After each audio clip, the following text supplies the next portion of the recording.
आखिर कौन है इन बच्चों का बाप, जिसको आज तक किसी ने छुआ तक नहीं।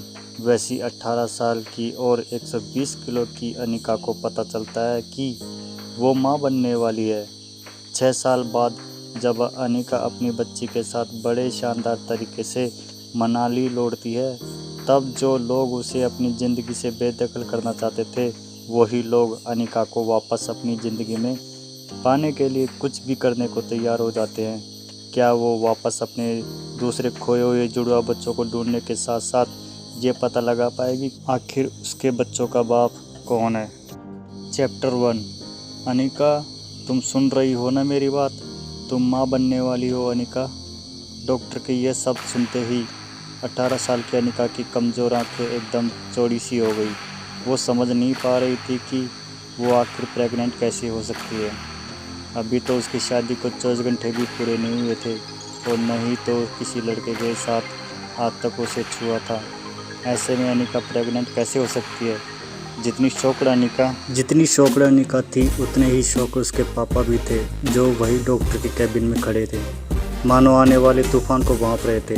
तभी डॉक्टर ने गौतम से कहा, देखिए मिस्टर गौतम गुलेरिया, मैं समझ सकती हूँ कि आप दोनों इस वक्त बहुत परेशान होंगे, मगर आप लोग कोई भी फैसला ले उससे पहले मैं एक बात बता दूं कि प्रेगनेंसी 4 महीने पार हो चुकी है, so abortion is out of question.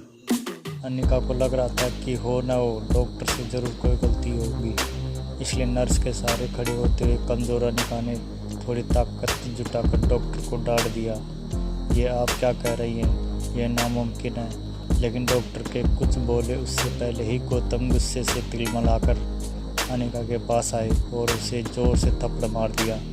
इसका जवाब डॉक्टर को नहीं, तुम्हें देना है बेशरम। अपने कार की बैक सीट पर बैठने वाले गौतम आज अनिका को पीछे बिठाकर खुद ड्राइवर के साथ वाली सीट पर बैठ गए थे, मानो ऐसा करके वो अनिका को अपनी नाराज़गी जता रहे हों। अनिका जानती थी कि एक बेटी होने के नाते आज उसने अपने पिता को दुनिया का सबसे बड़ा दुख दिया था। एक बिन ब्याही माँ बनकर इतना दुख उसने अनिका की माँ के गुजरने पर भी नहीं हुआ होगा। लेकिन ये सब जानते हुए भी अनिका फ़िलहाल कुछ भी करने के लिए फिजिकली या मेंटली सक्षम नहीं थी।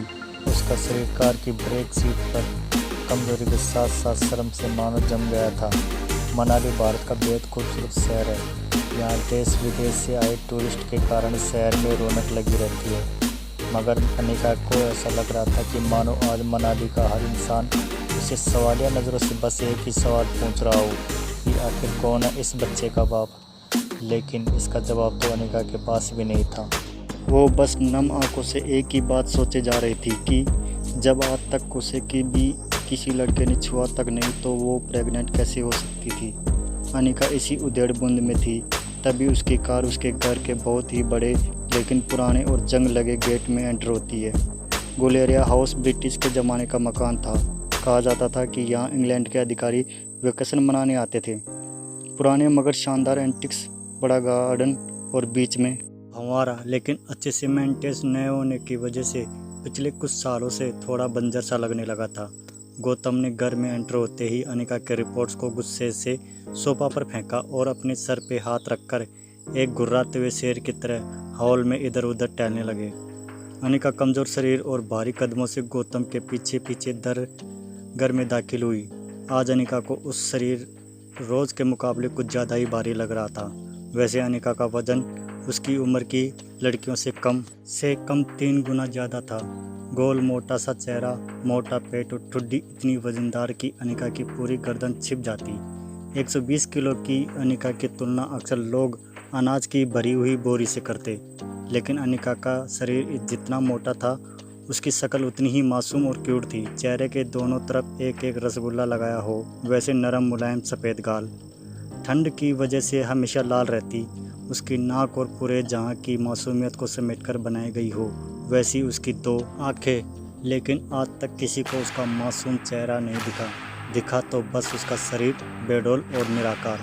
बिन माँ की बच्ची अनिका को आज सबसे ज़्यादा ज़रूरत थी तो उसके पापा के इमोशनल सपोर्ट की। इसलिए अनिका नम आंखों से गौतम की तरफ बढ़ी ही थी। तभी गौतम भारी पहाड़ी आवाज़ में उस पर गरज पड़े। मुश्किल से एक मौका मिला था हमें हमारी ज़िंदगी में थोड़ा बेहतर बनाने का। नसीब वाली थी तुम जो डोगरा ख़ानदान के इकलौते वारिस कुणाल डोगरा से तुम्हारी शादी हुई थी। डू यू नो कितने पावरफुल हैं वो लोग। मनाली का सबसे पावरफुल ख़ानदान डोगरास। हमारे सारे कर्ज, पेंडिंग कोर्ट्स केस, हमारी हर तकलीफ़ से हमें बाहर निकाला था उन लोगों ने। लेकिन शादी के 24 घंटे में ही तुमने हमारी ज़िंदगी वापस जहन्नुम बना दी। उनको तुम्हारे इस कारनामे के बारे में पता चलेगा तो पता नहीं क्या होगा। और तुम्हारी छोटी बहन कामिनी, उसके साथ कौन शादी करेगा। भले ही वो तुम्हारी सौतेली बहन हो, लेकिन तुम्हारे इस कारनामे की वजह से उसकी भी तो बदनामी होगी। नहीं नहीं, जब तक ये मामला ख़त्म नहीं हो जाता तब तक मैं तुम्हारी छोटी बहन कामिनी को और तुम्हारी नई माँ मनीषा को उसके भाई के घर भेज दूंगा। लेकिन आज नहीं तो कल सबको पता चल ही जाएगा। ये बोलते हुए गौतम अपना सर पकड़कर सोफे पर बैठ गए थे। अब उसकी आवाज़ में गुस्सा कम और डर ज़्यादा सुनाई दे रहा था। लेकिन गौतम के आंसू मानो करारे शब्द में बदलकर उसके मुंह से निकल रहे थे। तेरा पति कुणाल तो शादी करते ही 1 घंटे के अंदर ही शहर चला गया था। अब इस प्रेगनेंसी के बारे में जब तेरे ससुराल वालों को पता चलेगा तो भगवान जाने वो लोग क्या करेंगे। समाज में इज्जत तो उछलेगी ही, मगर हम फिर से उसी दलदल में फंस जाएंगे जहाँ से निकल कर लाए थे हमें वो लोग। खास तुम भी अपनी माँ के साथ ही। अनिका वो सुन चुकी थी जो गौतम कहते कहते रुक गया था। अनिका को कड़े हुए शब्द सुनने की आदत तो थी ही, मगर आज सवाल उठा था उनके चरित्र पर, उसकी पवित्रता पर। अनिका इस चक्रव्यूह से जल्द बाहर निकलना चाहती थी, मगर उसे कुछ समझ नहीं आ रहा था कि वो क्या करे।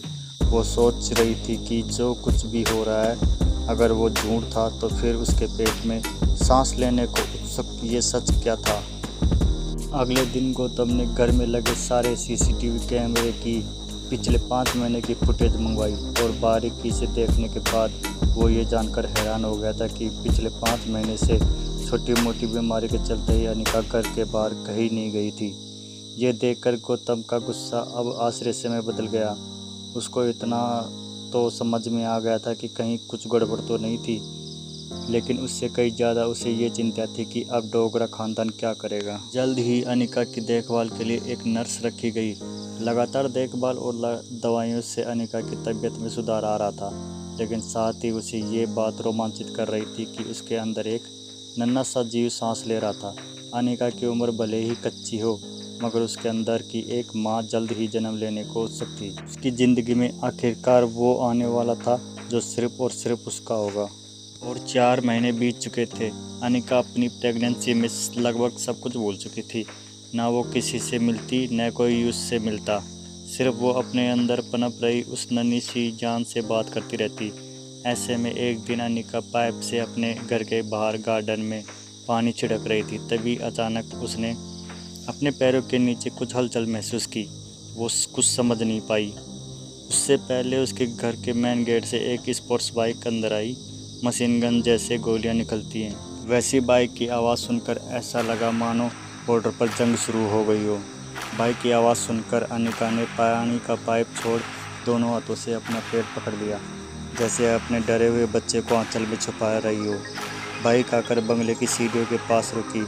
Laser suit, tight jeans, dark blue T shirt और चेहरे पर लगे पीले चश्मे के आर पार लड़के की गहरी लाल आंखें साफ दिखाई दे रही थी। अनिका ने जैसे ही उस लड़के को देखा, उसकी धड़कन मानो डर और टेंशन से तेज हो गई हो।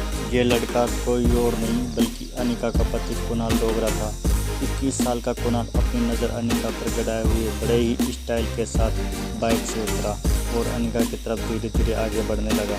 अनिका और कुणाल दोनों ही एक दूसरे को देखे जा रहे थे।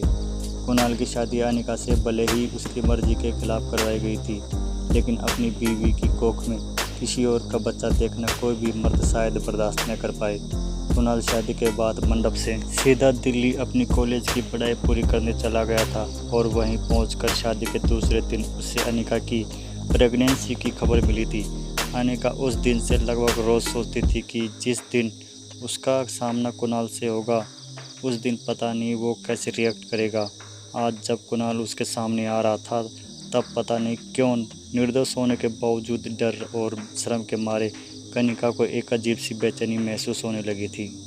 अनिका तुरंत अपने पापा को फ़ोन लगाती है, लेकिन उनका फ़ोन नहीं लग रहा था। कुणाल को अपनी ओर बढ़ता देख अनिका की घबराहट इतनी बढ़ गई थी कि वो डर के मारे बड़बड़ाने लगी। वो पापा तो नहीं है घर पे। ऐसे में कुणाल अनिका के सामने आकर अरंगस खड़ा हो गया। वो अनिका को ऊपर से नीचे तक देख रहा था। सूजा हुआ चेहरा, 8 महीने की प्रेगनेंसी वाला मोटा पेट, गद्दी जैसे मोटे हाथ और पाँव।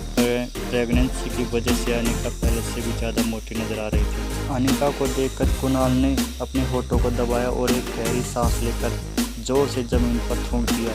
ये देखते ही अनिका की कमजोरी मानो अचानक से वापस आ गई हो। वो ठीक से अपने पैरों पर खड़ी नहीं हो पा रही थी, मानो जैसे उसे खुद का बोझ लग रहा हो। कुणाल गुस्से में घूरते हुए जैसे जैसे आगे बढ़ रहा था, वैसे वैसे अनिका एक डरे सहमे मेमने की तरह घबरा कर पीछे होती जा रही थी। ऐसा लग रहा था कि मानो कुणाल के नोकीले लेजर स्यूज किसी भी वक्त अनिका के नंगे